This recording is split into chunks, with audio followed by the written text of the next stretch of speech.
जे देखील रवी ते देखील कवी. मग काय, या कवीच्या कल्पनेला मर्यादा असूच शकत नाही. आज या काव्यमय वातावरणात तर कवितांची मेजवानी साकारायला मिळते. या मेजवानीमध्ये थोडासा हातभार लावण्यासाठी गट क्रमांक 9 आम्ही ज्ञानगंगा इंग्लिश मीडियम स्कूलच्या शिक्षिका मी सौ पिया बसू, मी सौ अबोली महाजन, मी सौ प्रज्ञा देशमुख इथे कविता सादर करूया. 12 पंचमहाभूतांपैकी एक असणारा हा गट, कधी लोण्याहून मऊ तर कधी वज्रासारखा कठोर, सजीवांच्या जगण्याचा प्रमुख आधारच. किती वेगवेगळ्या रूपात हा वापरतो ना. कधी आईच्या प्रेमासारखा हळवा अंगभर मायेनं हात फिरवणारा, कधी नटखट कृष्णासारखा थोडसा, कधी उग्र तर कधी तापट, कधी पावसात भरलेली छत्री उडवणारा अवखळ, तर कधी नाजूक फुलांना अलगद जोजावणारा, कधी नुकसानदायक तर कधी लाभदायक. अशा या वाऱ्यावरती कवी म्हणून कसे होतील बरं.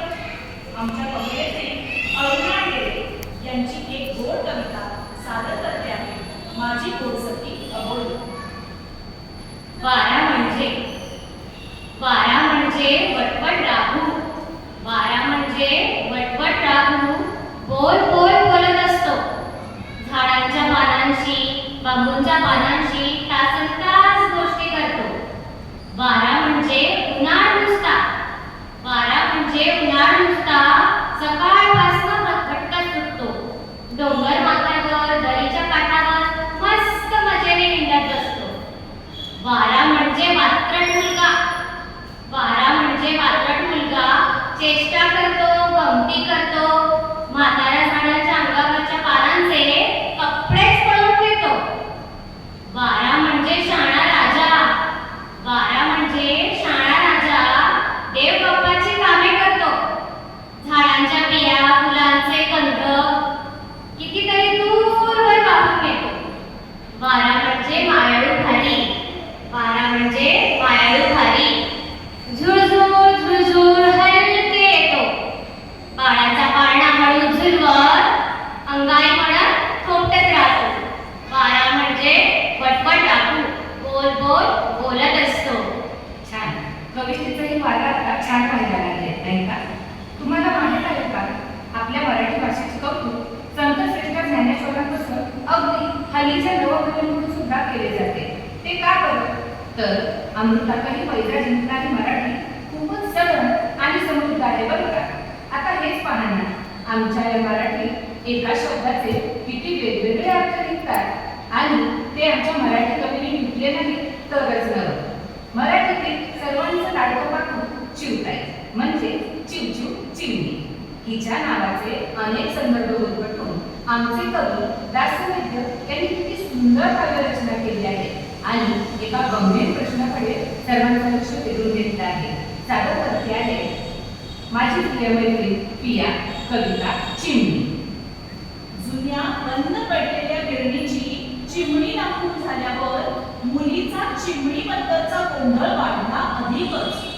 जुन्या बंद पडलेल्या गिरणीची चिमणी दाखवून झाल्यावर मुलीचा चिमणीबद्दलचा गोंधळ वाढला अधिकच. मग मी चिमणी शब्दाची शेक सोडली तिच्या समोरच. मग मी चिमणी शब्दाची शेक सोडली तिच्या समोरच. चिमणी जेव्हा लाईट नव्हते तेव्हा वापरायचो रॉकेलचा छोटासा दिवा. जेव्हा लाईट नव्हते तेव्हा वापरायचो रॉकेलचा छोटासा दिवा. चिमणी मोठ्या गिरणीतलं धूर बाहेर टाकणारं उंच धुराळं. मोठ्या गिरणीतलं धूर बाहेर टाकणारं उंच धुराळं चिमणी. स्वयंपाक ओट्यावरचा धूर बाहेर टाकण्यासाठी गॅसवर लावलेली यंत्रणा. स्वयंपाक ओट्यावरचा धूर बाहेर टाकण्यासाठी गॅसवर लावलेली यंत्रणा चिमणी. गावात मानवी वस्तीत राहणारा छोटा पक्षी. गावात मानवी वस्तीत राहणारा छोटा पक्षी. हा छोटा पक्षी तिला काही आठवेना. हा छोटा पक्षी तिला काही आठवेना म्हणून तिच्याच भाषेत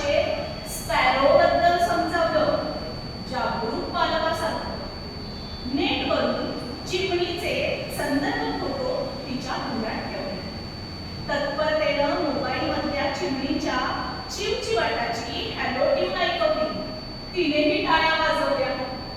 चिमणी दाखवली, ऐकवली, सांगितली. अजून काय करायचं असतं बरं मुलांसाठी वेगळं? वडील आणि मुलगा यांचे संभाषण फारच विचार करायला लावणारे आहे का? पण आजच्या या काळातील मुलांची काळजी पालक जरा जास्तच करताना दिसतात. त्याला कारणही कसेच आहे म्हणा. धावपळीचे जीवन जगताना पालकांना मुलांसाठी द्यायला वेळच कुठे होतोय. मग ते जमेल एवढ्या सुखसुविधा मुलांना देण्याचा प्रयत्न करत आहेत. त्यातूनच ही मुले मोबाईल संगणकाच्या आहारी गेले. पण या सगळ्या ती मुलं आपल्यापेक्षा जास्त टेक्नोसेवी आहेत याचा मात्र विसर पडलाय ना. माणसांसारखेच पक्षी सुद्धा टेक्नोसेवी झालेत म्हणे. त्यांच्या आईबाबांना मात्र याचे फार कौतुक वाटते. यावरच आधारित कल्याण इनामदार यांची कविता पाखर बोली सादर करते आहे माझी मैत्रीण अबोली. पाखर बोलली. चिमणीला बोलले कावळोबा काळे. चिमणीला बोलले कावळोबा काळे. चिवताई आपली हुशार आहे काळे. खूप खूप त्यांना कळतंय जग. खूप खूप त्यांना कळतंय जग. आपण कडाने राहिलो होतो. नुसती काव काव चिपचिप करून, नुसती काव काव चिपचिप करून डोळ्यातलं पाणी ठेवले धरून. शेणाचं मेणाचं घरपण जपत, शेणाचं मेणाचं घरपण जपत सगळं आयुष्य काढणं खपत. माणसासारखा तुझ्याही मुलाने, माणसासारखा तुझ्याही मुलाने कालच मोबाईल घेतलाय म्हणे. माझंही काळ उजळू लागलंय, माझंही काळ उजळू लागलंय. संगणकावरती जाऊन आलंय. पंखात वारं भरलंय कडे, पंखात वारं भरलंय कडे. किडीच्या किडी गेलीये पुढे. कशाला आपण ओढायचे पाय, कशाला आपण ओढायचे पाय. घेती भरारी खातील साय. तरण्या काटा चोचीला चिव, तरण्या काटा चोचीला चिव. चांगले दिवस लागले की येऊ. तरी उगाच वाटतंय बाई, तरी उगाच वाटतंय बाई. राहतील ना शब्द बाबा नाही. असं म्हणतात लहान मुलं खूप चौकस असतात आणि त्यांना नेहमीच नानाविक प्रश्न पडतात. या मुलांच्या प्रश्नापुढे आई बाबाच काय, कधी कधी आम्ही शिक्षक सुद्धा निरुत्तर होतो अगदीच. या बालमनात अनेक विचार येत जात असतात. शक्य तेवढ्या त्यांच्या प्रश्नांना उत्तरे द्यावी म्हणजे त्यांना बरे वाटते. पण काही वेळा इतके अचाट प्रश्न पडतात ना की उत्तरे देताना आपली त्रेधा देखील उडते. अरुणा ढेरे यांच्या कवितेतील हा मुलगाच बघा ना कसा आईला प्रश्न विचारून भटकावून सोडतोय. कविता सांग माझं सादर करीत आहे माझी प्रिय सखी प्रज्ञा. सांग ना गं, कोण लावतो आभाळात या नक्षत्रांची ज्योती. कोण लावतो आभाळात या नक्षत्रांच्या ज्योती. सूर्यचंद्र रोज कसे नियमित येती जाती. झाडं कशी मातीमध्ये मुळं उपसून बसतात. झाडं कशी मातीमध्ये मुळं उपसून बसतात. पाखरं कशी पंख पसरून उंच उडू शकतात. खोड, फांद्या, पानं, फुलं असं वाढायचं असतं. खोड, फांद्या, पानं, फुलं असंच वाढायचं असतं. मगच आपण झाड आहोत हे झाडाला कसं कळतं. कुणी हवेत, कुणी पाण्यात, कुणी जमिनीवर असतात. कोणी हवेत, कुणी पाण्यात, जमिनीवर कुणी असतात. सगळे कसं नेमकं सोयीचं शरीर घेऊन येतात. मुंगीपासून माणसापर्यंत केवढे प्राणी आहेत. मुंगीपासून माणसापर्यंत केवढे प्राणी आहेत. सगळे वेगळे, एक काही दुसऱ्यासारखा नाही. आपलं जग बनवणारा कुठे भेटेल ग मला. आपलं जग बनवणारा कुठे भेटेल ग मला. सांग ना ग, मला खरंच विचारायचं त्याला. त्यानं जेव्हा मला नेमकं तुझ्याकडे धाडलं, त्यानं जेव्हा मला नेमकं तुझ्याकडे धाडलं. तूच माझी आई आहेस हे त्याला कसं कळलं. तूच माझी आई आहेस हे त्याला कसं कळलं. अगं काय आहे एवढे गंभीर का झाले सगळे. काय बाई ही प्रश्न आणि उत्तर जणू शाळेचा तास चालू आहे. अरे जीवन किती हलके फुलके आहे. खिलाडू वृत्तीने बघा तर हे समजेल बघा आणि गंभीर होऊन बघा तर मग अवघड आहे. शेवटी कसं आहे ना, क्षणभंगुर या जीवनाला मजेने जगा, त्याचा आनंद घ्या. शेवटी तर जायचंच आहे, मग आता तर जगून घ्या. द्या. म्हणूनच म्हणते हाय काय अन नाही काय. दासोपंतांची कविता सादर करत आहोत. हाय काय अन नाही काय.